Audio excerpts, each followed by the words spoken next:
તો નમો એક્સપ્રેસ નીકળી પડી છે અલગ અલગ રાજ્યોની અંદર અને તેમાંથી રાજકીય નિવેદન પણ નીકળે છે અને આ નિવેદનથી હોબાળો પણ મચે છે, આક્ષેપ પ્રત્યાક્ષેપ પણ થાય છે।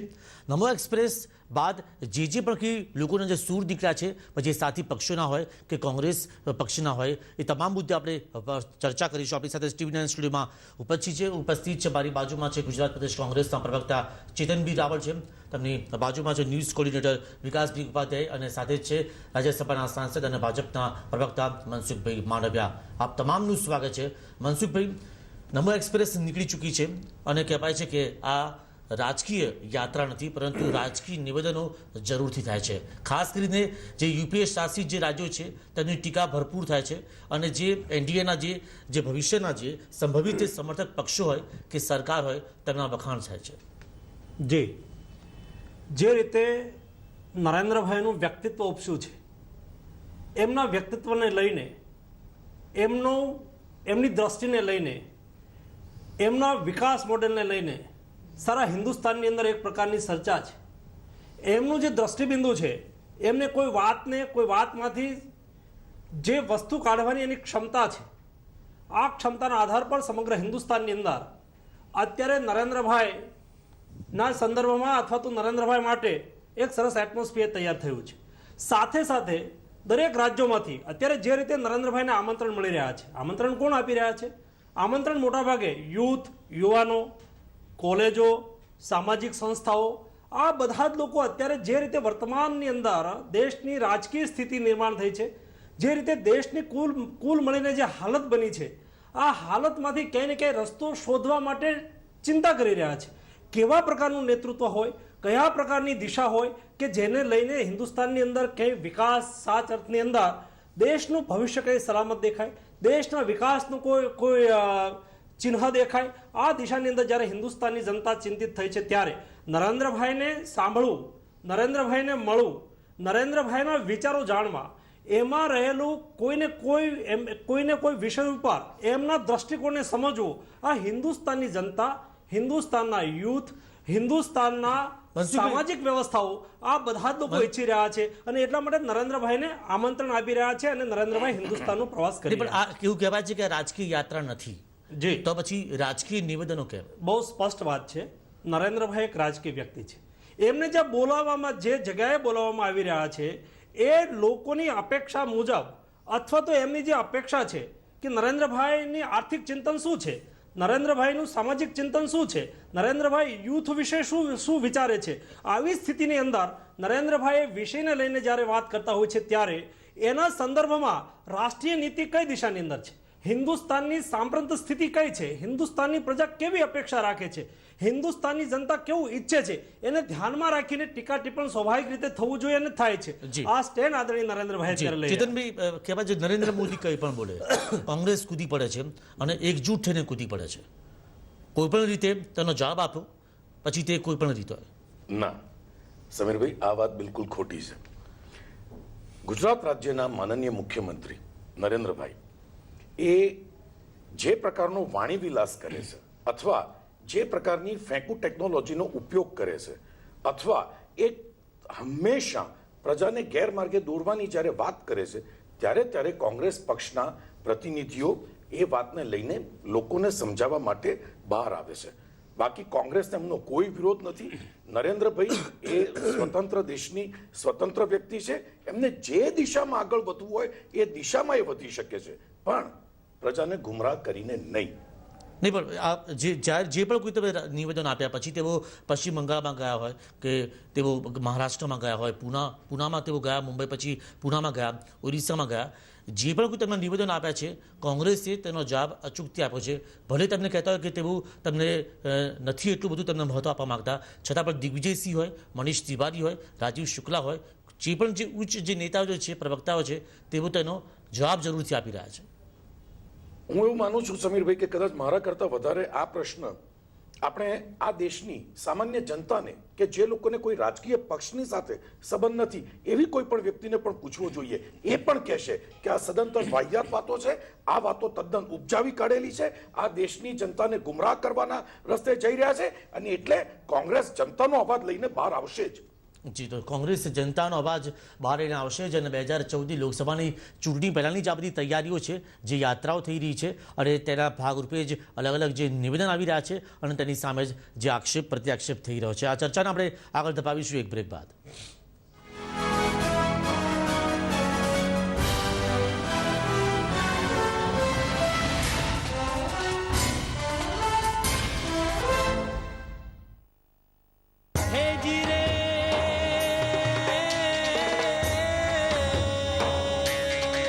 रे आयो नयो जमानो कैसो ढायो गजब मारी बैरी से ठाणी થઈ ગઈ છે રે મારી बैरी से ठाणी થઈ ગઈ છે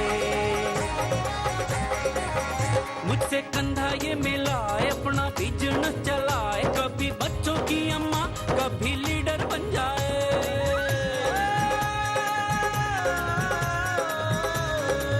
रे मारी बैरी हो बैरी से ठाणी થઈ ગઈ છે सुनो सुनो रे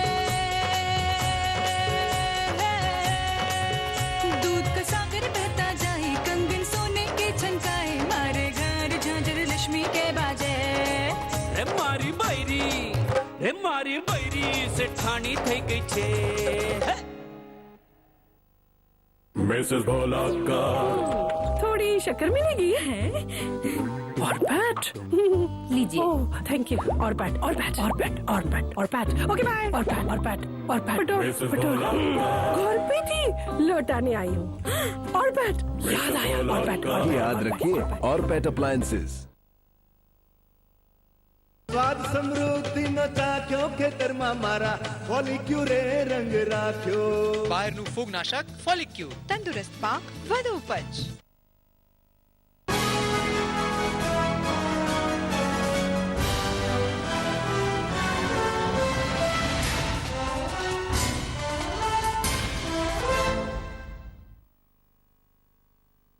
તો નમો એક્સપ્રેસ નીકળી ચૂકી છે અને તે તમામ જગ્યાએ જઈ રહી છે. આજે તેઓ પહોંચ્યા હતા, ઓરિસ્સા પહોંચ્યા હતા.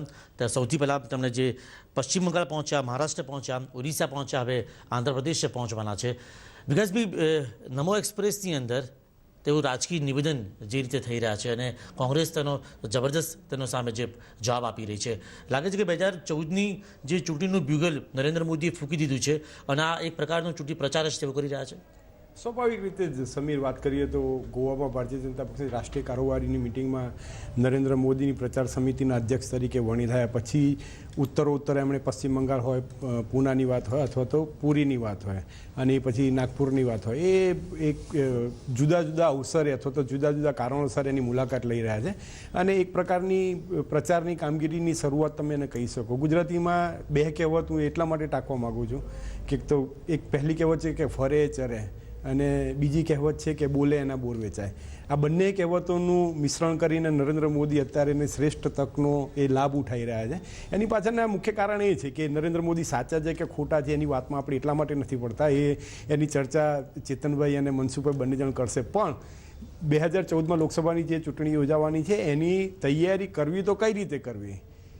આ વ્યક્તિ એવી છે કે એની હાજરી કે ગેરહાજરીની નોંધ લેવાય અને ગેરહાજરી કરતાં પોતાની હાજરીની નોંધ લેવડાવે છે અને એ પછી જે શાંત પાણીમાં એક પથ્થર ફેંકીને જે વમળો સર્જવાની જે એમનામાં જે તરકીબ અથવા તો જે કિમિયો છે એનો એ શ્રેષ્ઠ રીતે ઉપયોગ કરી રહ્યા છે. એ કેટલો કારગત હતો તો ફાયદારૂપ સાબિત થશે તો આગામી સમય જ નક્કી કરશે. પણ હું એવું માનું છું કે એક પ્રકારની ચૂંટણી કામગીરી છે અથવા તો પ્રચાર કામગીરીની એમણે આડકત રીતે શરૂઆત કરી દીધી. પ્રચાર કામગીરી આડકત રીતે શરૂઆત કરી દીધી છે. મનસુખભાઈ, ટીકા થાય કે વખાણ થાય, ચર્ચામાં રહેવું, આ એક જ મુદ્દે તેઓ આગળ વધી રહ્યા છે. મૂળ વિષય એ છે જે રીતે કોંગ્રેસનું સ્ટેન્ડ રહે છે, નરેન્દ્રભાઈ કંઈક કરે, નરેન્દ્રભાઈ કંઈક જાય, એક પ્રકારનો કોંગ્રેસના આગેવાનોને મોદી ફોબિયા જે રીતે થયો છે એને લઈને નરેન્દ્રભાઈથી આગા પાછા જઈ શકતા જ નથી.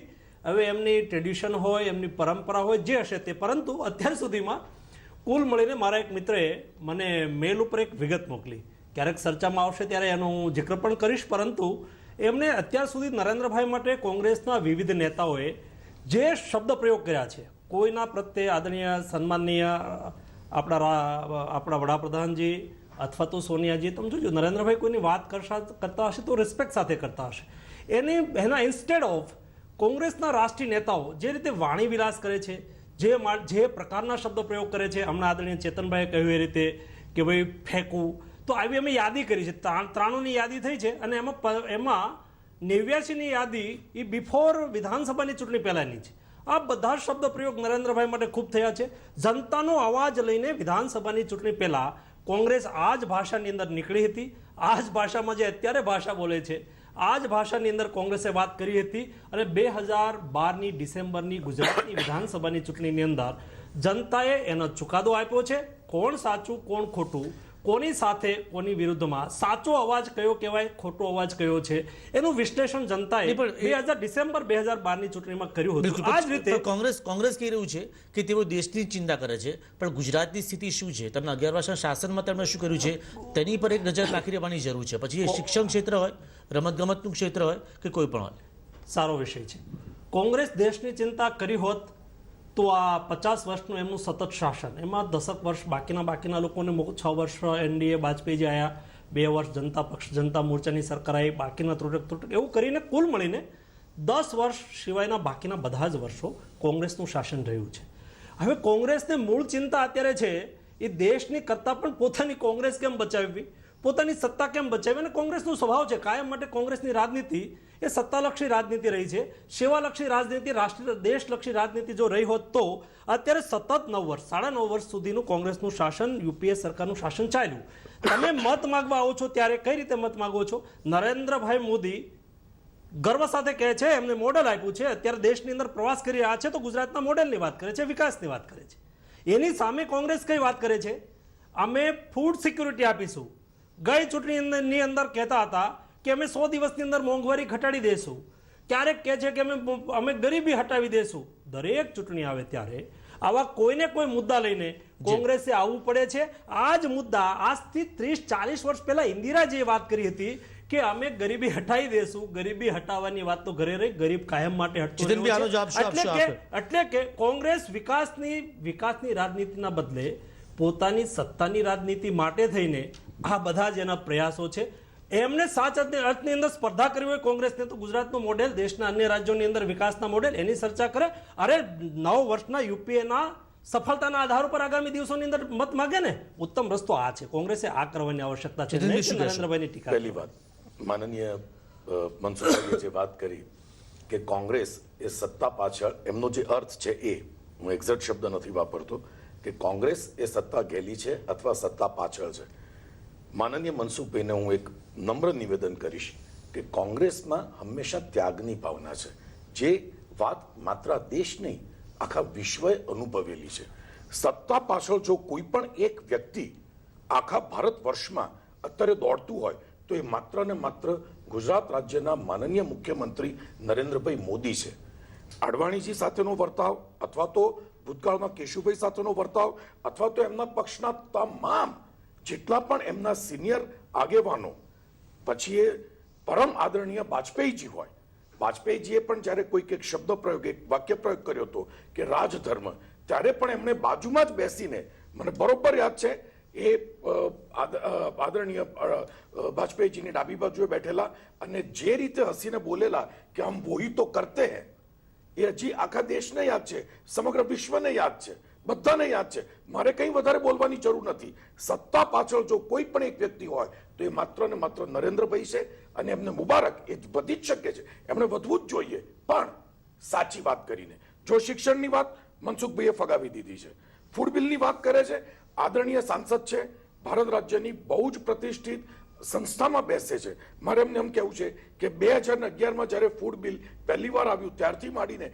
આજ દિન સુધી ભાજપાએ કેમ સંસદને ચાલવા નથી દીધી, કેમ હંમેશા એને ખોરવી છે. અને આજે જ્યારે એનો વટહુકમ આવ્યો, જ્યારે આ દેશના તમામ માણસને અન્ન મળવાનું છે, પોષક આહાર, ત્યારે એનો વિરોધ કેમ? ત્યારે એમને ચૂંટણી દેખાય છે. આ વાત યોગ્ય નથી. કોંગ્રેસે આ પગલું ક્યારેય આ કારણસર નથી લીધેલું.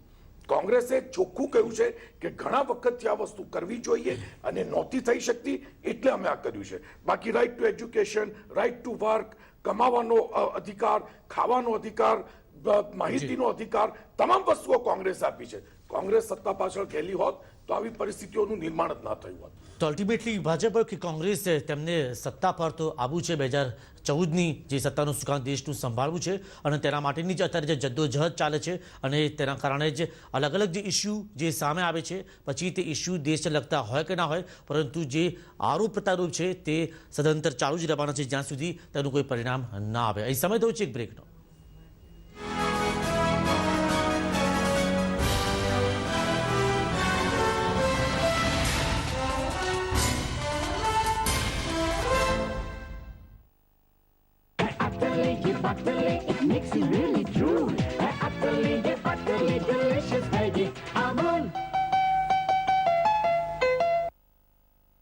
श्री मारुति कुरियर सर्विस देश के 25 राज्य में 1500 से ज्यादा आउटलेट के राष्ट्रव्यापी नेटवर्क द्वारा prompt, quick and reliable service, 6500 से भी अधिक कार्यनिष्ठ स्टाफ सदस्य, लाखों संतुष्ट ग्राहक और 25 से भी अधिक साल का अटूट विश्वास.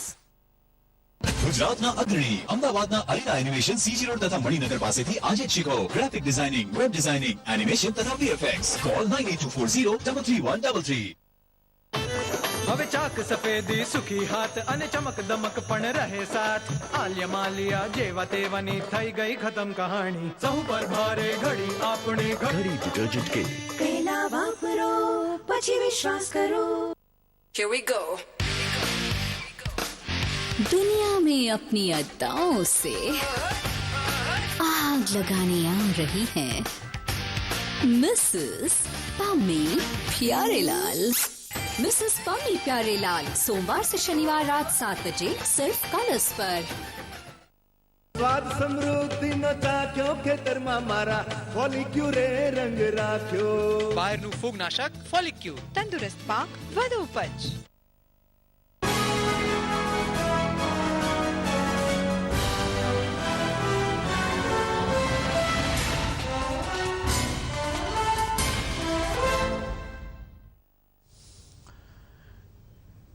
Welcome back. આપ જોઈ રહ્યા છો અમારી ખાસ રજૂઆત નમો એક્સપ્રેસ. વિકાસભાઈ, અલગ અલગ જગ્યા પર તેઓ ગયા. નરેન્દ્ર મોદી અને જે યુપીએ શાસિત જે રાજ્યો છે તેની ઝાટકણી કાઢવામાં કંઈ બાકી રાખતા નથી, પરંતુ જે એનડીએ શાસિત જે રાજ્યો હોય કે પછી જે ભવિષ્યમાં તે જીતે સરકારો કે પક્ષે જે સમર્થન જે આપવાનું હોય તેમને તેઓ પંપાડી રહ્યા છે કે પછી તેમના જે વખાણ કરતા નજરે પડે છે?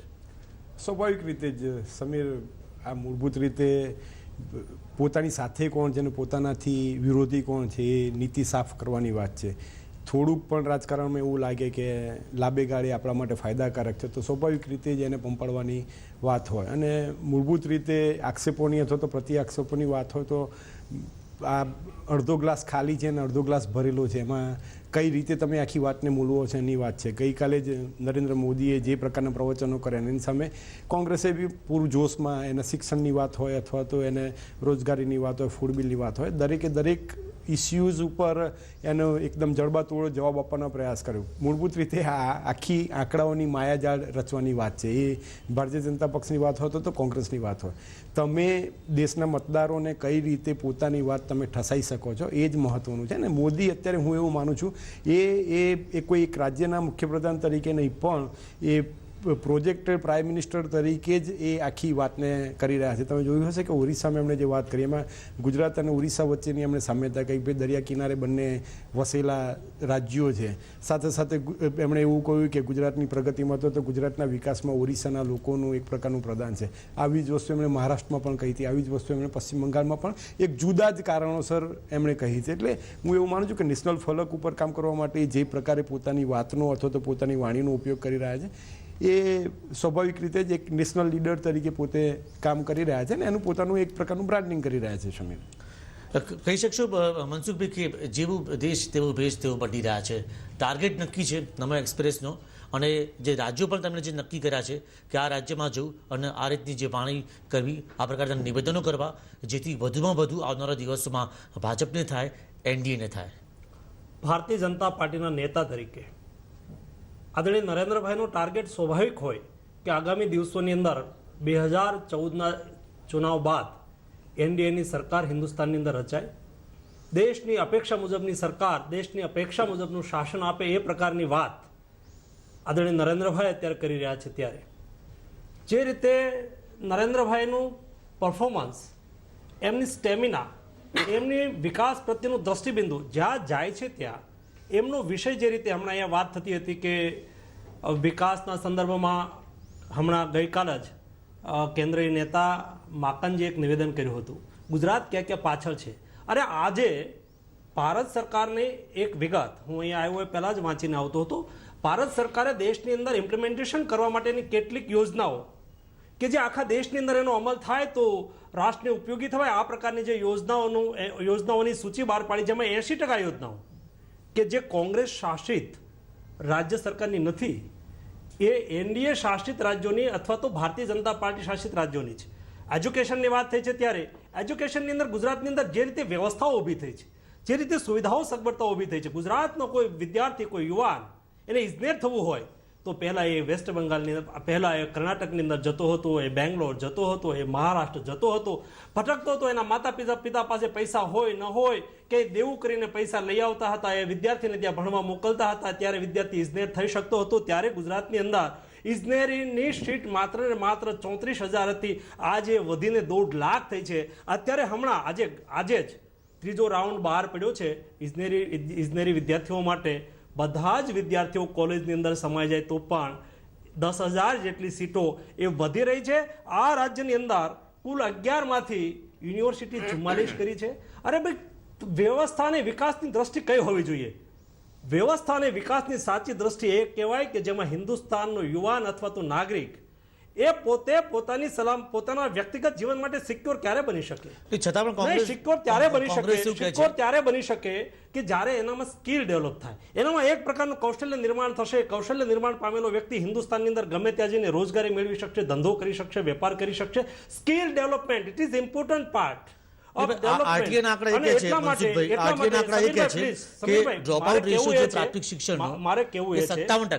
મારે કેવું એ છે, એ તો કહ્યું, એનો ખુલાસો કાલે ભૂપેન્દ્રસિંહજીએ કર્યો છે, આપ જોઈ લેજો. મારે કેવું એ છે સ્કિલ ડેવલપમેન્ટના એક પાર્ટ તરીકે આખા ગુજરાતે જે રીતે બજેટ એલોકેશન કર્યું છે ને, ગુજરાત સરકારનું સ્કિલ ડેવલપમેન્ટ માટેનું બજેટ 800 કરોડ રૂપિયા છે. હું સંસદમાં બેસું છું, સંસદની અંદર બહેસ ચાલતી હતી, મેં સંસદની અંદર પાર્લામેન્ટમાં કહ્યું છે આખા ભારત સરકારનું સ્કિલ ડેવલપમેન્ટ માટેનું બજેટ 1,000 કરોડ રૂપિયા. ગુજરાતની એકલોતી રાજ્ય સરકાર એનું સ્કિલ ડેવલપમેન્ટ માટેનું બજેટ 800 કરોડ રૂપિયા. આને દ્રષ્ટિ કહેવાય. નરેન્દ્ર મોદી આખા દેશની અંદર નિમંત્રણ મળી રહ્યા છે, આખા દેશની અંદર નિમંત્રણ મળી રહ્યા છે, એટલા માટે મળી રહ્યા છે નરેન્દ્રભાઈને. એ 800 કરોડ રૂપિયા જે આપે કહ્યા એ અત્યાર સુધીમાં ક્યાં ક્યાં વપરાયા છે, કોને કોને ફળવાયા છે, કઈ બાબતોમાં ફળવાયા છે, એનો પણ જરા ઉલ્લેખ કરો તો ખૂબ આભાર. ચોક્કસ. એમાં ચેતનભાઈ આપની વાત પણ સાચી છે. આ પૈસા સ્કિલ ડેવલપમેન્ટ માટે કઈ રીતે વપરાવા જોઈએ આ રાજ્યના મુખ્યમંત્રી આદરણીય નરેન્દ્રભાઈ ખૂબ સારી રીતે જાણે છે. એમણે પોલિટેકનિક કોલેજોની અંદર સીટ વધારી છે, ઇજનેરી કોલેજોની અંદર સીટ વધારી છે, દરેક તાલુકા મથકે આઈટીઆઈ ઇન્સ્ટિટ્યૂટ ચાલુ કરી છે, એના માટે ઇન્ફ્રાસ્ટ્રક્ચર ઊભા કર્યા છે, એના માટે આઈટીઆઈ કોલેજો સ્થાપી છે. આ માધ્યમથી યુવાઓનું સ્ટ્રેન્થન થાય, યુવાઓમાં સ્કિલ ડેવલપ થાય, આના માટે સાચા અર્થની અંદર પૈસા વપરાઈ રહ્યા છે. અને આ દિશા એ સાચી દિશા છે વિકાસ માટેની. જો ડેવલપમેન્ટના ઇસ્યુઝ ઉપર બહુ સારી ચર્ચાઓ થાય. મેં ના કહ્યું કે આ બેસિકલી એક પ્રકારની આંકડાઓની માયાજાળ છે. હું એવું કહું કે ગુજરાતમાં સંપૂર્ણપણે રામ રાજ્ય છે એવું કહેવું પણ એટલા માટે ઉચિત નથી. હું મનસુખભાઈને કહું કે ઇજનેરી કોલેજમાં અથવા તો મેડિકલની કોલેજોમાં સંખ્યા વધી, પણ સાથે સાથે અથવા તો પહેલાં આપણે એવું વાત કરતા હતા કે ભાઈ પશ્ચિમ બંગાળ અથવા તો મહારાષ્ટ્ર અથવા તો રાજસ્થાનમાં આપણા છોકરાઓ ભણવા માટે જતા હતા, અને એ બધા જ હવે એ માઇગ્રેશન અટક્યું છે અને ગુજરાતમાં ભણતા હતા. પણ એ જ ઇજનેરીમાં ભણતા છોકરાઓને આજની તારીખમાં પણ 2.5 લાખ રૂપિયા, 3 લાખ રૂપિયા, 4 લાખ રૂપિયા આપણે ડોનેશન આપવું પડે છે. એ પણ હકીકત છે.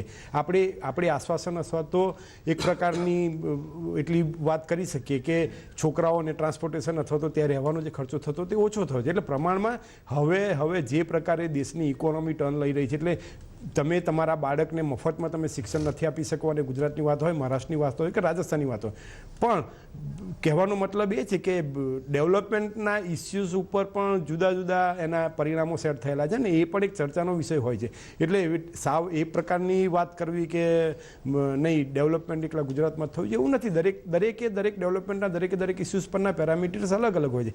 કોંગ્રેસની પોતાની વાત હોઈ શકે છે, ભારતીય જનતા પક્ષની પોતાની વાત હોઈ શકે છે. એટલા માટે જ ગઈકાલે નરેન્દ્ર મોદી મોદીએ ડેવલપમેન્ટના ઇસ્યુઝ ઉપર જેટલી વાત કરી, કોંગ્રેસે એનો જવાબ આપ્યો જ છે. એટલે હું એવું માનું છું કે આપણે એક પ્રકારના અર્થશાસ્ત્રી નથી, પણ ડેવલપમેન્ટ એ હંમેશા ચર્ચાનો વિષય રહ્યો છે, ભારત હોય, અમેરિકા હોય અથવા તો બ્રિટન હોય. સમીર, અને જી, હવે દેશની જે પ્રજા છે તે એ જ ઈચ્છી રહી છે કે વિકાસના મુદ્દે રાજનીતિ થાય અને જે તમામ જે રાજ્યો છે દેશની અંદર તમામ એક પ્રકારનો જે જુવાળ જે ઉઠ્યો છે, જે યુવાધન જે હવે જે આગળ વધ્યું છે અને તે વિચારતી થઈ છે દેશ માટે કે કયો એવો શાસક પક્ષ આવે કે જે તેમના યુવાનો માટે વિચારે, દેશની પ્રગતિ માટે વિચારે, દેશના વિકાસ માટે વિચારે. આ ચર્ચાને આપણે આગળ ધપાવીશું એક બ્રેક બાદ.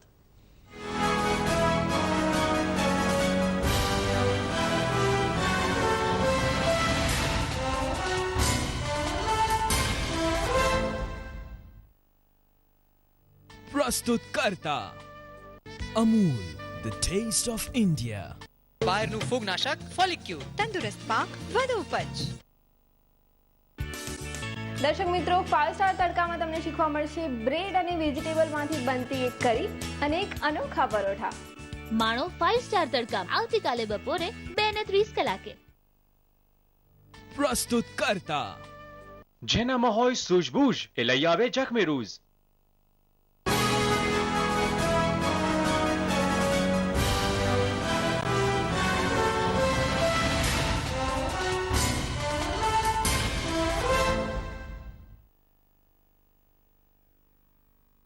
Welcome back. જગન્નાથજીના આશીર્વાદ મળ્યા બાદ નરેન્દ્ર મોદી સરસંઘચાલકને મળવા નાગપુર પહોંચ્યા. મોદીની આ મુલાકાત અડવાણી અને રાજનાથસિંહની સંઘ સાથેની મુલાકાત બાદની અને મોદી ચૂંટણી પ્રચાર સમિતિના અધ્યક્ષ બન્યા બાદની પ્રથમ હતી.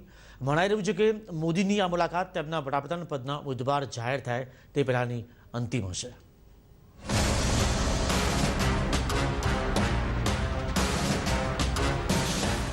જગન્નાથજીના લીધા આશીર્વાદ. બાદમાં સંઘના શરણે પહોંચ્યા મોદી. ઓરિસ્સામાં જગન્નાથપુરીના આશીર્વાદ લીધા બાદ મોદી સંઘના શરણે નાગપુર પહોંચ્યા. ભાજપ ચૂંટણી પ્રચાર સમિતિના અધ્યક્ષ બન્યા બાદ મોદી પ્રથમવાર સરસંઘચાલક મોહન ભાગવત અને સંઘના અન્ય વરિષ્ઠોને મળ્યા. મોદીની મુલાકાત એવા સમયે થઈ જ્યારે આ પહેલા લાલકૃષ્ણ અડવાણી અને ભાજપ અધ્યક્ષ રાજનાથસિંહ પણ સંઘના શરણે પહોંચ્યા હતા અને મેરેથોન બેઠકો યોજી ગયા. મોદી સંઘની મુલાકાતના અનેક અર્થ નીકળે છે, જેમાં સૌથી મહત્વનો અર્થ છે પીએમ પદ. પીએમ પદ માટે લાગશે આખરી મોહર.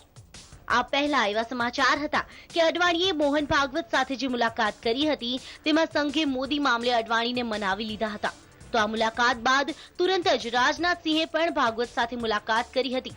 આ બે બેઠકો બાદ મોદીના વડાપ્રધાન પદના નામની જાહેરાતને લઈને ઉલટી ગણતરીઓ શરૂ થઈ ગઈ હતી. આમ મંગળવારે મોદીની ભાગવત સાથેની બેઠક પીએમ પદની જાહેરાત પહેલાની અંતિમ બેઠક મનાઈ રહી છે. ભાજપનો આંતરિક કલહ હોય કે પછી પીએમ ઉમેદવાર તરીકે મોદીના નામની જાહેરાત, સંઘ હંમેશા મોદીની પડખે રહ્યું છે. નારાજ અડવાણીએ જ્યારે તમામ પદો પરથી રાજીનામું ધર્યું ત્યારે પણ સરસંઘચાલક મોહન ભાગવતના હસ્તક્ષેપ બાદ જ મામલો થાળે પડ્યો હતો. પીએમ પદના ઉમેદવાર જાહેર કરવાને લઈ મોદીના માર્ગમાં આવતી તમામ અડચણો સંઘે દૂર કરી છે.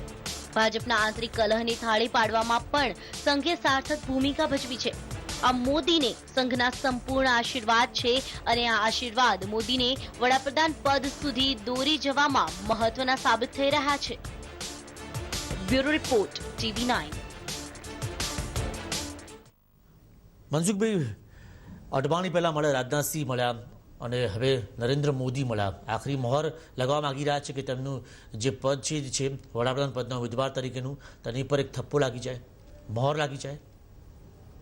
મૂળતઃ રાષ્ટ્રીય સ્વયંસેવક સંઘ, ભારતીય જનતા પાર્ટી સહિતના મજદૂર સંઘ સહિતના બધા ક્ષેત્રો એ રાષ્ટ્રીય સ્વયંસેવક સંઘના પરિવાર ક્ષેત્રો છે.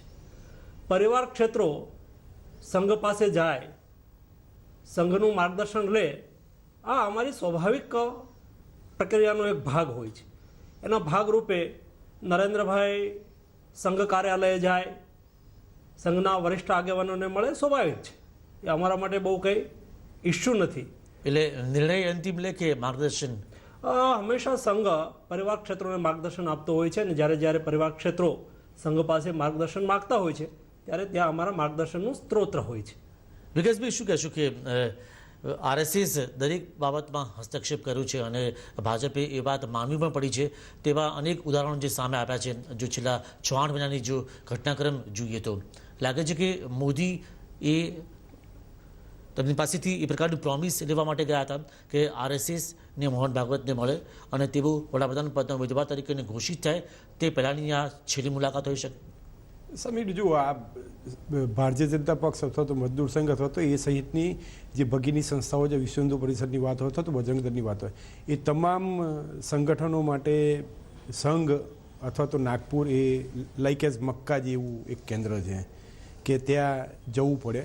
સાથે સાથે જે પોલિસીના જે ફોર્મ્યુલેશનની જે વાત હોય છે, પોલિસી ઘડતરની વાત હોય છે, એમાં સંઘની મોટી ભૂમિકા હોય છે. એટલે ભારતીય જનતા પક્ષને આજે નહીં બીજા 5 વર્ષ પછી બી કઈ નીતિ રીતિ અપનાવવી અથવા તો કયા રસ્તા ઉપર ચાલવું, એના બેસિક પ્રિન્સિપલનો કઈ રીતે અમલ કરાવડાવો એ મહદઅંશે એ સંઘ નક્કી કરતું હોય છે. અને એક પ્રકારે બેકસીટ ડ્રાઇવિંગ તમે કહી શકો એ પ્રકારનું એની એક ફિલોસોફી હોય છે. એની પાછળનો મકસદ એ જ હોય છે, એની પાછળનો મનસૂબો એ જ હોય છે કે બીજેપી માટે એવું કહેવાય છે કે પાર્ટી વિથ ડિફરન્સની જે વાત છે એમાં ખાસ કરીને લઘુમતીઓના જે એપીઝમેન્ટની જે વાત હોય છે, સંઘને લગભગ બહુ એને ફાવે એવી એક પોલિસી અથવા તો એને નીતિ નથી. એટલે સ્વાભાવિક રીતે જ ભારતીય જનતા પક્ષની નીતિ રીતિ ઘડવામાં સંઘની બહુ મહત્વની ભૂમિકા હોય છે. સાથે સાથે વાત કરીએ તો દેશમાં 2014ની લોકસભાની ચૂંટણી ખાસ કરીને કયા મુદ્દે લડાવી જોઈએ. તાજેતરમાં જ વાત કરું તો કે નરેન્દ્ર મોદીએ એક પ્રકારના ઉચ્ચારણો કર્યા હતા, ખાસ કરીને હિન્દુત્વ વિશેના કે ભાઈ હિન્દુ છું, જન્મે હિન્દુ છું, કર્મે હિન્દુ છું અને રાષ્ટ્રવાદી હિન્દુ છું. એ પણ એક હું એવું માનું છું કે એ દિશા અથવા તો દશા નક્કી કરનારા ભારતીય જનતા પક્ષ માટે છે અથવા તો એનડીએ માટે છે. અને આ બધા મુદ્દાઓની ચર્ચા અને ખાસ સાથે સાથે ભારતીય જનતા પક્ષમાં પણ એક પ્રકારે પેલું ઉફળતા પાણી જેવી સ્થિતિ છે કે નારાજગી અથવા તો રાજીપાનો જે આખો સિલસિલો ચાલતો હોય છે, એમાં એક બિગ બ્રધરની ભૂમિકા સંઘના નેતાઓને ખાસ કરીને મોહન ભાગવતની ભૂમિકા વિશેષ હોય છે. એટલે સ્વાભાવિક રીતે જ એની મુલાકાત એક ચાવીરૂપ અથવા તો નિર્ણાયક બની રહેનારી હોય ને 2014ની ચૂંટણી કઈ દિશામાં લઈ જવી છે એની મનોમંથન માટેની પણ હોઈ શકે છે. સમીર, કોંગ્રેસ શું માની રહી છે ચેતનભાઈ? સમીરભાઈ, આ ભાજપ અને આરએસએસની અંદરની બાબત છે, એમાં મારે કંઈ બહુ વધારે કહેવું નથી. પણ જેવી રીતે માનનીય વિકાસભાઈએ જે પણ વાત કરી, ખૂબ સરળતાથી, ખૂબ સહજતાથી એમણે બહુ જ સચોટ વાત કરી છે અને જે વાતનો હું સંપૂર્ણ ટેકો આપું છું. અને એમાં થોડુંક આગળ વધીને હું એમ કહીશ કે આપણે જેને માર્ગદર્શન કહીએ છીએ એ માર્ગદર્શન નહીં, ત્યાં નિર્ણય લેવાય છે. એ નિર્ણયને બાકીના બધા અનુસરે છે. એમ કહેવામાં બિલકુલ ખોટું નથી, એમ કહેવામાં મને કોઈ વાંધો પણ નથી. જી, એટલે ચેતનભાઈ જે વાત કરી રહ્યા છે કે માર્ગદર્શન મેળવવાની માત્ર વાત હોય છે, એ આરએસએસ સંઘનો જે નિર્ણય હોય છે તેને લોકોએ અનુસરવાનું હોય છે. સંઘ એમના પરિવાર ક્ષેત્ર, એમની ભગીની સંસ્થાઓ માટે કોઈ નિર્ણય ક્યારેય કરતો હોતો નથી. દરેક સંસ્થાઓ પોતપોતાની રીતે પોતપોતાના ક્ષેત્રની અંદર ખૂબ કામ કરતા હોય છે. પરંતુ એમાં જે સંઘમાં સંસ્કારિત થયેલા કાર્યકર્તા, રાષ્ટ્રવાદી કાર્યકર્તા, દેશ માટે વિચારતા કાર્યકર્તા, દેશ ફર્સ્ટ, નેશન ફર્સ્ટ, આ વિચારવાળા કાર્યકર્તા, આ પ્રકારના લોકો એ વિવિધ ક્ષેત્રોની અંદર કામ કરતા હોય છે.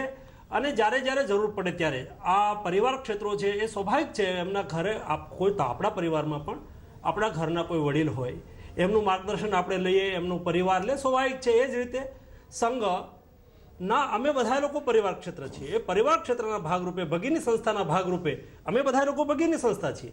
અમારું માર્ગદર્શન અવારનવાર ત્યાંથી થતું હોય છે. અમે એમનું સંઘનું માર્ગદર્શન લેતા હોઈએ છીએ અને એ માર્ગદર્શન આધાર ઉપર અમે અમારી રીતિ નીતિઓ પણ ઘણી વખત નક્કી કરતા હોઈએ છીએ.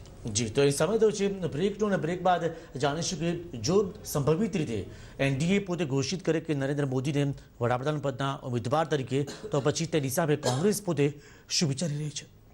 એક બ્રેક બાદ.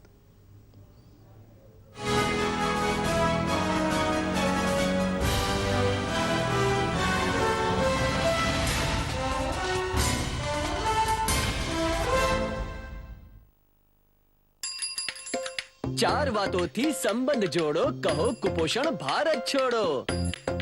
1. ગર્ભવતીને ખોરાક પૌષ્ટિક. 2. પહેલું ગાઢું દૂધ છે સાચું. 3. 6 મહિના માત્ર સ્તનપાન. 4 પછી સ્તનપાન અને પોષણનું ધ્યાન. જી હા, આપના બાળકોને જો કુપોષણથી બચાવવા હોય તો આ 4 વાતો જરૂર યાદ રાખજો. 1. ગર્ભવતીને ખોરાક પૌષ્ટિક. 2. પહેલું ઘાટું દૂધ છે સાચું. 3. 6 મહિના માત્ર સ્તનપાન. 4. પછી સ્તનપાન અને પોષણનું ધ્યાન. તો 4 વાતોથી સંબંધ જોડો. કહો કુપોષણ ભારત છોડો. ऑमलेट कौन कौन खाएगा यार? 3 अंडे देना. I said 3. हिंदी नहीं आती? अमूल माचो बड़े आराम से. Thank you baby. स्ट्रेसफुल काम लाइफ तमाम, ना आराम ना सेहत का ध्यान. इसलिए मॉन्टेक्स एक्यू मसाजर, मसाज वाला पेन, हाथों की मसाज भी, इंडाइजेशन से आराम भी. मॉन्टेक्स एक्यू मसाजर, मसाज वाला पेन.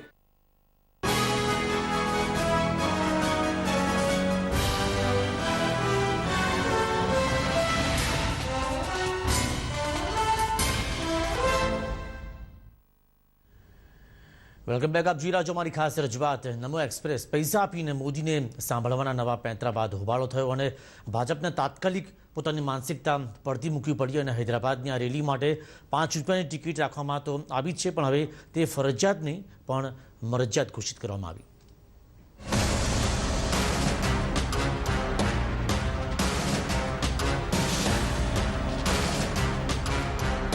થોડા જ કલાકોમાં ભાજપે પલટી મારી.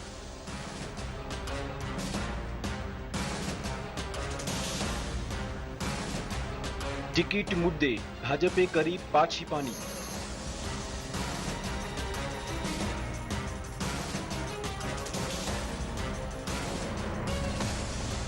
નરેન્દ્ર મોદીની રેલી માટે હવે કોઈ ચાર્જ નહીં. 11મી તારીખે હૈદરાબાદમાં આયોજિત મોદીની રેલીમાં ₹5નો ફાળો જેને આપવો હોય આપે. ભાજપ ફરજિયાત ઉઘરાણું નહીં જ કરે. જોકે ભાજપે મોદીને સાંભળવાની કિંમત ₹5 નક્કી કરી ત્યારથી જ વિરોધીઓ તૂટી પડ્યા. કોંગ્રેસના નેતા મનીષ તિવારીએ ટોણો માર્યું કે બાબાઓના પ્રવચન માટે પણ ટિકિટ હોય, ફિલ્મની પણ ટિકિટ હોય, પણ સૌથી સસ્તી ટિકિટ મોદીને સાંભળવાની છે. આમ ટિકિટના રેટ સમજાવીને તિવારીએ નરેન્દ્ર મોદીની માર્કેટ વેલ્યુ તરફ ઇશારો કર્યો. જોકે ટિકિટ પર ટક્કર જામતા જ ભાનમાં આવેલા ભાજપે આખા આયોજન પર પલટી મારી અને ટિકિટને મરજિયાત જાહેર કરી દેવાઈ. ये कंपलसरी भी नहीं है. जो पैसे ₹5 भी नहीं दे सकते हैं उनको भी मीटिंग आने का अनुमति है. There is no compulsory. इसका कोई इश्यू भी नहीं है, कंपलसरी भी नहीं है, कोई टिकट्स का प्रिंटिंग भी नहीं है. ये टिकट खरीद के अंदर आना है ऐसा कुछ भी नियम भी नहीं है, मगर खाली कुछ लोग ऐसी गलत प्रचार कर रहे हैं. ભાજપે કરેલા આ નિર્ણયના કારણે રાષ્ટ્રીય રાજનીતિ ગરમાઈ અને મોદીને સાંભળવા ટિકિટ રાખવામાં આવતા વિરોધ પક્ષને જાણે બોલવાનો મોકો મળી ગયો. કોંગ્રેસે અપ્રત્યક્ષ રીતે મોદીને ટોણો માર્યો તો સામે ભાજપે પણ ગમે તેમ કરીને આ મુદ્દે તે બેકફૂટ પર નથી જ તે બતાવવાનો પ્રયત્ન કર્યો. बुनियादी प्रश्न ये है कि आगे चल के क्या वो बोलने के ऊपर भी टैक्स लगाएंगे? तो ये लोकतंत्र का क्या कमर्शलाइजेशन है? 500, 1000 से लेके लाख रुपए तक ले लेते हैं. चलचित्र देखने जाओ उसकी टिकट भी ₹100, जो अच्छे थिएटर है वो 500 भी ले लेते हैं. अब अगर इन्होंने अपनी कीमत ₹5 तय की है या निर्धारित की है, शायद जो मार्केट की रियलिटीज हैं उनको संदर्भ में रख के की होगी. क्योंकि जिन लोगों को पैसा खर्च करना पड़ता है लोगों को रैलीज में लाने के लिए, उनकी समझ से बाहर है कि कोई पैसे खर्च करके किसी का भाषण सुनने आ सकता है. નરેન્દ્ર મોદીની રેલી માટે નોંધણી શરૂ થઈ ચૂકી છે. 8000 લોકોએ નોંધણી પણ કરી છે. પણ ટિકિટ માટે જામેલી આ ટક્કરમાં ભાજપે ક્યાંક ઉત્તરાખંડની તબાહીને સામે ધરી મોદીની લોકપ્રિયતાને પણ એન્કેશ કરવાનો પ્રયત્ન કરી જોયો. જોકે ક્યાંક કાચું કપાઈ ગયું છે તેમ જાણીને હવે એન્ટ્રી ફીને મરજિયાત કરી નંખાઈ છે. પણ આખા વિવાદમાં જાણે કોંગ્રેસને મોદીની માર્કેટ વેલ્યુ કાઢવાની તક મળી ગઈ. Bureau report TV9. તો મૂળ વાત છે શું મનસુખભાઈ? સમીરભાઈ, ઇશ્યુ 5 રૂપિયાની ટિકિટ, 5 રૂપિયાની નહીં ticket, it is not issue to me. Because વિષય એ છે કે હમણાં તિવારીજી કહી રહ્યા હતા, આપે સૌએ પણ સાંભળ્યું, નરેન્દ્રભાઈની માર્કેટ વેલ્યુ. હવે નરેન્દ્રભાઈની માર્કેટ વેલ્યુ શું છે એ આ 5 રૂપિયાની ટિકિટ નહીં ટિકિટ એ ઇશ્યુ નથી, પરંતુ આટલી ઘટનામાં આખી કોંગ્રેસ, દિલ્હીની કોંગ્રેસ લાગી ગઈ છે. આ જ બતાવે છે કે નરેન્દ્ર મોદીની માર્કેટ વેલ્યુ શું છે.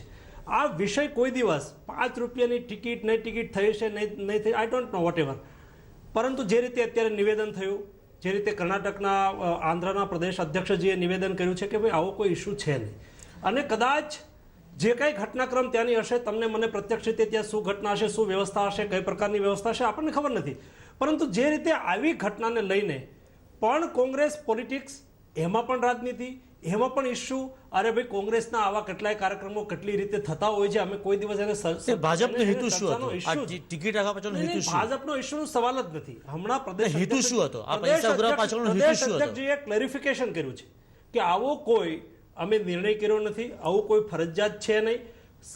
આંધ્રની અંદર કદાચ એ પ્રકારનો નિર્ણય જ્યારે ઇશ્યુઝ બન્યો છે ત્યારે ત્યાંની લોકલ સ્થિતિ શું હશે એ માર્કેટ વેલ્યુમાં પણ ઉત્તરાખંડમાં કહે છે રાહત ફંડમાં તમને પૈસા મોકલવા હતા. ગુજરાતના રાહત ફંડ માટે, ઉત્તરાખંડના રાહત ફંડ માટે તો અમે ગુજરાતથી ઘણું કર્યું છે, કરતા રહેશું. આ ઇશ્યુને એની સાથે જોડવાની આવશ્યકતા નથી. નોનસેન્સ ઇશ્યુ છે જેનું ક્લેરિફિકેશન થઈ ગયું છે, જે ચર્ચાનો ઇશ્યુ નથી. પરંતુ સાચ અર્થની અંદર જ્યારે વિષય નીકળ્યો છે અને તિવારીજીએ દિલ્હીથી નિવેદન કર્યું છે, ત્યારે મારે તો માત્ર આટલું જ કહેવું છે. એમણે ટિપ્પણીની અંદર કહ્યું કે નરેન્દ્રભાઈની માર્કેટ વેલ્યુ કેટલી છે, પણ ધ્યાનમાં આવ્યું નરેન્દ્રભાઈની માર્કેટ વેલ્યુ આખું દિલ્હીનું કોંગ્રેસ જે રીતે નરેન્દ્રભાઈની પાછળ લાગ્યું છે. નરેન્દ્રભાઈ કંઈક જાય તો કેમ હાલ્યા, નરેન્દ્રભાઈ કંઈ બોલે તો કેમ બોલ્યા, જે બોલે એમાંથી 10 પ્રકારના અર્થઘટન કરીને લોકોની સામે જે રીતે મૂકવાનો પ્રયાસ થઈ રહ્યો છે.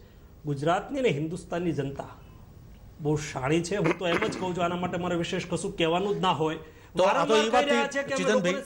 નરેન્દ્ર મોદી કઈ બોલે કે ના બોલે, કોંગ્રેસ પાછળ છે સતત નરેન્દ્રભાઈ મોદીની. એ મનસુખભાઈનું માનવું છે. હું એ વાતમાં પડવા નથી માંગતો. મેં પહેલા પણ કહી જ છે અને મેં ચોખવટ કરેલી છે, પણ જ્યાં સુધી આ 5 રૂપિયાની ટિકિટની વાત છે, મનસુખભાઈ ભલે એવું ચોક્કસ કે એ ઇશ્યુ નથી, એ ઇશ્યુ બહુ મોટો છે. 5 રૂપિયાની ટિકિટ કોઈક એક રાજકીય નેતા જે કહેવાતી નોન રાજકીય ટૂર ઉપર છે, જે કહેવાતી નોન રાજકીય ટૂર ઉપર છે, એ માણસ પોતાના વક્તવ્ય માટે લોકોને 5 રૂપિયાની ટિકિટ લેવડાવવાની વાત કરે. અને 2 મુદ્દા બહુ અગત્યના છે આમાં. ભારત વર્ષમાં મહાત્મા ગાંધીજીથી લઈને જવાહરલાલજી, સરદાર પટેલ, લાલ બહાદુર શાસ્ત્રીજી, ઇન્દિરા ગાંધી, રાજીવ ગાંધી, આદરણીય વાજપેયીજી, તમે શું એવું કહેવા માંગો છો કે આ કહેવાતા કોઈક એક વ્યક્તિની પ્રસિદ્ધિ અથવા તો એટલા બધા આ લોકો કરતા પણ વધારે પ્રચલિત છે? વિશ્વમાં કોઈ જગ્યાએ ક્યાંય આવું થયું છે? ક્યાંય નથી થયું. બીજી વાત, જો તમે તમારી આવી કોઈક એક માર્કેટ વેલ્યુ નક્કી કરવાના હો તો વધારે સારી વાત તો એ છે કે તમે ઓડિયો કેસેટ તમારી જે આપણે રેકોર્ડ કરતા હોઈએ છીએ એ કરાવડાવીને વેચો ને બજારમાં. કોણ ના પાડે છે? એના માટે આટલો બધો તાઇફો કરવો, આટલી બધી પબ્લિસિટી કરવી, આટલા બધા સિક્યુરિટીના પ્રોબ્લેમ્સ ઊભા કરવા, આ દેશની પ્રજાનો આટલો બધો સમય બગાડવો શેના માટે? અને ત્રીજી વાત, હું અત્યાર સુધી એવું માનતો હતો કે માનનીય નરેન્દ્રભાઈ એ પોતાની જાતના અગાધ પ્રેમમાં છે. પોતાની જાતના પ્રેમમાં હોવું એ ઉત્તમ વસ્તુ છે, એમાં કશું જ ખોટું નથી. પણ હવે મને ધીમે ધીમે એવું લાગે છે કે નાર્સિઝમથી કદાચ પીડાય છે. નાર્સિઝમ એટલે આત્મરતિ. એ એમને પોતાની જાત સિવાય કશું દેખાતું જ નથી, અને એવી જ વ્યક્તિ આવું કોઈક પગલું લઈ શકે, બાકીની કોઈ વ્યક્તિ આવું પગલું ના લે. આનો જવાબ મેળવીશું આપણે મનસુખભાઈ પાસેથી પણ એક બ્રેક બાદ.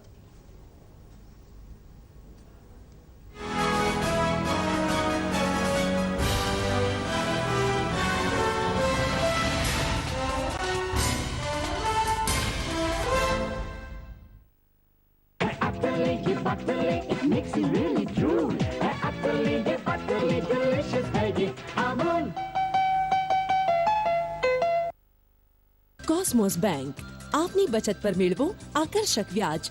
સામાન્ય નાગરિકો માટે 10%, વરિષ્ઠ નાગરિકો માટે 10.25%. ઓફર મર્યાદિત સમય માટે. આજે જ સંપર્ક કરો તમારી નજીકની શાખાનો. Cosmos bank. આના પગના ચીરા વાડિયા ને ખીલતી ઉતરાસી ગયો છું. શરીરના ફોલ્લા ગુમડા હરસ મસાને ખંજવાળતી હુંય કંટાળી. તમારે છૂટા છેડાની નહીં, ઝકવેરુસ ગુલાબી મલમની જરૂર છે. ચામડીના રોગોનો એક જ इलाज. राइट डिसीजन लेने का और ऑलवेज हैप्पी रहने का. ट्रस्ट और क्वालिटी देख के मस्त सा घर लेने का. एरिया और बजट में कॉम्प्रोमाइज नहीं करने का, यानी कि NA ना नहीं, NA हाँ कहने का. NA construction. હું બસ એટલું ઈચ્છું છું કે મારું બાળક જે પણ બને પહેલા એક સાચો માણસ બને, શૈતાની કરે, બેઈમાની નહીં. પ્રગતિની સીડીઓ ચઢે પણ સૌને સાથે રાખીને. ગલ્લો હંમેશા ભરેલો રહે પણ ઈમાનદારીના પૈસાથી. જો દરેક માં પોતાના બાળકને ચપટી ભરી ઈમાનદારી રોજ આપે તો દેશ તો ઈમાનદાર બનશે જ. આખરે અમે પણ દેશનું મીઠું ખાધું છે. ટાટા મીઠું, દેશનું મીઠું.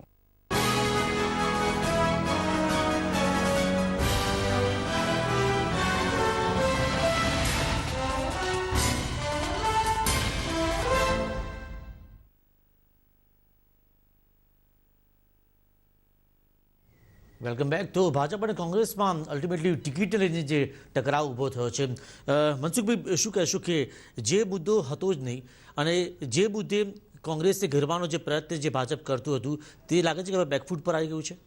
કોંગ્રેસ તો સવારથી જાગીને ઘેરવાનો પ્રયાસ કરતું જ હોય છે.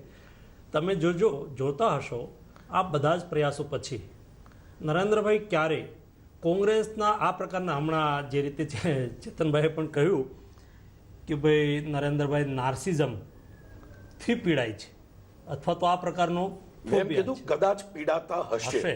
આપે કહ્યું એમ નથી કહું કે પીડાય છે, પણ છતાંય આપ કહો છો તો હું સ્વીકારી લઉં છું કે ભાઈ મનસુખભાઈ એમ કહે છે કે પીડાય છે. આ 93 અને 94મો શબ્દ પ્રયોગ છે, એક નવો અમારી ડિક્શનરીમાં આવશે, કઈ વાંધો નથી. એઝ યુ લાઈક એનો હિસાબ કિતાબ ક્યારે કરશો? અમે યાદી રાખીએ છીએ, એમાં કઈ વાંધો નથી. એનાથી અમારો કોઈ પ્રતિભાવ ક્યારે હોતો જ નથી. અમારી આ સ્વાભાવિક આદત છે. અમારી નજર હંમેશા જનતા સામે હોય છે, પ્રજાના ભલા માટે, પ્રજાના વિકાસ માટે, પ્રજાને સાચી વાત મૂકવાની કોશિશ આ અમારી પદ્ધતિ રહી છે. જ્યાં જ્યાં અમે સત્તામાં છીએ ત્યાં ગુડ ગવર્નન્સ કઈ રીતે આપી શકાય, પ્રજાની આકાંક્ષાઓ કઈ રીતે પૂર્ણ કરી શકાય, અમે જે કર્યું છે એ પ્રજાની સામે મૂકી અને જનતાની વચ્ચે કઈ રીતે જઈ શકાય. અને એટલા માટે આપે હમણાં ચર્ચામાં કહ્યું કે હવે સમય આવ્યો છે વિકાસની રાજનીતિનો. કોણે આપી આ વિકાસની રાજનીતિ? ક્યારથી શરૂ થઈ આ વિકાસની રાજનીતિ? અત્યાર સુધી જે રીતે કોંગ્રેસે મત માગવાની પેટન્ટ ઊભી કરી હતી, જ્ઞાતિ, જાતિ, જૂથ, સમુદાય, મઝહબ, પરસ્પર ઝઘડે, પરસ્પર તૃષ્ટિકરણ થાય, સામે સામે આવે અને ચૂંટણી લડાય અને ચૂંટણી જીતાય અને કોઈને કોઈ પ્રકારના વચનો આપવામાં આવે, આ વચનને મુદ્દો બનાવવામાં આવે. આ મુદ્દાના આધારે હિન્દુસ્તાનની જનતા ક્યારેક ઇન્ટરપ્રિટેશન કરે કે હવે આ વખતે તો કોંગ્રેસ કહે છે તો કરશે, ચાલો કહે છે કે ગરીબી હટાવીશું, હટાવશે, ચાલો કહે છે મોંઘવારીથી ત્રસ્ત થયા છે તો આપણે 2004ની અંદર પાછું કહ્યું કે અમે તો 100 દિવસની અંદર મોંઘવારી હટાવી દેશું. વળી જનતાએ એક વખત ભરોસો મૂક્યો, વળી અત્યારે કંઈક નવી વાત લાયા છે. તો આ બધી જ વાતો કરશે, મત લેશે, વાંધો નથી. વાતો કરે, સારી વાત કરે, એમાં અમને ક્યારે વાંધો જ ના હોય, પરંતુ આ વાતને પૂર્તતા કરવાની કોશિશ કેટલી છે? જો તમે સાચ અર્થની અંદર આ વાતમાં પૂર્તતા કરી શક્યા હોય તો તમે આ વિષય લઈને જનતાના વચ્ચે મત માગવાના બદલે તમે શા માટે why you are trying to again others? દરેક ઇલેક્શન આવે ત્યારે તમે નવી વાત લઈને શું કામ આવો છો? અમારી એક જ વાત છે, ભારતીય જનતા પાર્ટીની એક વાત છે કે ભાઈ અમે વિકાસના આધાર ઉપર, વિકાસના મુદ્દાને આગળ લઈને આગામી દિવસોની અંદર હિન્દુસ્તાનની જનતા પાસે મત માગવાના છે. કોંગ્રેસની નિષ્ફળતા, ફેલ્યોરશિપ ઓફ કોંગ્રેસ, જે રીતે કોંગ્રેસનું શાસન હિન્દુસ્તાનની અંદર અત્યારે ચાલી રહ્યું છે, મોંઘવારી, ભ્રષ્ટાચાર, દાડે દિવસે કમરતોડ ભાવ વધારો, સામાન્ય ગૃહિણી એનું ઘર કેમ ચલાવવું એની ફિરાકમાં છે, ત્યારે એના ઉપર મોંઘવારીનો અસહ્ય બોજ નાખવાના બદલે નવા નવા તરીકા ગોથી અને પાછી મત લેવાની કોશિશ આ બતાવે છે કે કોંગ્રેસની સત્તાલક્ષી રાજનીતિની સસ્ટેમ. અમિત શાહે ઉત્તર પ્રદેશમાં રામ મંદિર બનાવવાની વાત કેમ કરી? જો વિકાસના મુદ્દે જ આપ મત મેળવવા માંગતા હો તો પછી વિકાસનો મુદ્દો અમારો કાયમ મુદ્દો છે જ, અને આ મુદ્દે જ અમે આગામી દિવસોની અંદર આગળ જઈ રહ્યા છીએ અને આ મુદ્દો લઈને અમે આગામી દિવસોની અંદર લોકસભાની ચૂંટણી પણ લડવા. ચેતનભાઈ શું કહેશો કે કોંગ્રેસ ચૂંટણી નજીક આવે છે ત્યારે તે મુદ્દાથી હટી જાય છે? કોંગ્રેસ કયા મુદ્દાથી હટે છે? જે રીતે મનસુખભાઈ કહી રહ્યા છે કે તેઓ દર વખતે નવા મુદ્દા સાથે ચૂંટણી લડી રહ્યા છે. સમીરભાઈ, રોજ નવી વાત કરવી અને કોઈક એક વાતને વળગીને એની આજુબાજુમાં રમ્યા કરવું એ ભાજપની નીતિ છે, જે આપણે લોકોએ ગુજરાતમાં પણ જોયું જ છે. ગત વિધાનસભાની ચૂંટણીઓમાં આપના જ માધ્યમ દ્વારા આ જ સ્ટુડિયોમાંથી મેં પોતે એવું કહેલું છે કે માનનીય મુખ્યમંત્રી રોજ જે નવો મુદ્દો કેમ ઊભો કરે છે, કેમ કોઈ પણ જૂની વાતનો હિસાબ નથી આપતા. ગુડ ગવર્નન્સ હું આજે પણ પૂછું છું કે ગુજરાતમાં ગુડ ગવર્નન્સ એટલે શું? ગુજરાતમાં મોંઘવારી નથી? ગુજરાતમાં શું પોલીસ કે બીજા અન્ય સરકારી કર્મચારીઓને તકલીફ નથી? ગુજરાતમાં શું શિક્ષિત બેરોજગારો નથી? ગુજરાતમાં જેટલી તકલીફો છે એટલી તો કદાચ યુપી અને બિહારમાં નથી. જો આપણે આર્થિક આંકડાઓથી જોઈએ તો હરિયાણા જેવું નાનું રાજ્ય એ ગુજરાત કરતા વિકાસમાં ઘણું આગળ છે. પણ એ મુદ્દા બીજા કોઈ મંચ ઉપર પણ ચોક્કસ કરી જ શકાય છે. આજનો જે આપણો મુદ્દો છે એ મુદ્દાને જો હું વળગી રહેવા માંગતો હોઉં તો હું ચોક્કસ એમ કહીશ કે હું એવી પ્રાર્થના કરું છું કે દેશના જનતાના હિત માટે આપણે સારી વાત કરીએ અને સાચી વાત કરીએ, પ્રજાને ગેરમાર્ગે ના દોરીએ. આપને લાગે છે કે વિકાસભાઈ કે ભાજપ જે કહે છે કે અમે વિકાસની જે રાજનીતિ છે કે વિકાસ મુદ્દે અમે જે વોટ માંગવાના છે તે તરફ જ અમે આગળ જઈ રહ્યા છીએ? સમીર, હજુ તો લોકસભાની ચૂંટણી 2014માં છે ને લગભગ 1 વર્ષનો સમય બાકી છે. અત્યારે લડાઈ 5 રૂપિયાની છે, એ લેવા કે નહીં લેવા, આ 50 પૈસા સુધીનું સ્તર જશે. એટલે આક્ષેપોને પ્રતિ આક્ષેપો તો રાજકીય અખાડો એટલે સ્વાભાવિક રીતે જ એ વધુ તેજ બનવાનું છે, વધુ ધારદાર બનવાના છે. સાથે સાથે મેં કહ્યું કે દરેક રાજ્ય એવા દાવાઓ કરતું હોય છે, ડેવલપમેન્ટની વાત હોય. આજે દેશનું સૌથી પછાત રાજ્યમાં જેની ગણના થતી હતી બિહારની, એ રાજ્યના મુખ્યપ્રધાન પણ દિલ્હીના ચોકમાં જઈને એવી દાવાઓ કરે છે કે દેશનું સર્વશ્રેષ્ઠ મોડેલ અમારી પાસે છે. ઓરિસ્સાની વાત કરું તો ઓરિસ્સાના મુખ્યપ્રધાન પણ એવું કહે છે, છત્તીસગઢ જેવું નાના રાજ્યના મુખ્યપ્રધાન પણ કહે છે, ગુજરાતના મુખ્યપ્રધાન પણ કહે છે કે ડેવલપમેન્ટ મોડલ એ ગુજરાતનું સર્વશ્રેષ્ઠ છે. એટલે સ્વાભાવિક રીતે જ આ એક પ્રકારના પોતાના જ બ્રાન્ડિંગનો વાત છે. લોકોને તમે તમારી પોતાની વાત કઈ રીતે ગળે ઉતારી શકો છો એની જ વાત છે. બાકી મુદ્દાઓ બદલાતા રહેશે, ભારતીય જનતા પક્ષની વાત હોય કે કોંગ્રેસની વાત હોય, સવાલ એ છે કે પોતાની વસ્તુ કોણ સારી રીતે વેચી શકે છે એ જ લોકોને ઠસાવવાની વાત છે. તો રાજકીય પક્ષો ભલે મુદ્દાઓ જે અલગ અલગ કરતા હોય કે અલગ અલગ મુદ્દાઓ સાથે લોકો જનતા પાસે જતા હોય, પરંતુ જનતાને ખબર છે કે કયા મુદ્દે કયા પક્ષને મત આપો. આ ત્રણેયનો ખૂબ ખૂબ આભાર આ ચર્ચામાં જોડાવા બદલ. તો અમારી અત્યારે ખાસ રજૂઆતમાં અત્યારે બસ આટલું જ. વધુ સમાચાર માટે આપ જોતા રહો TV9.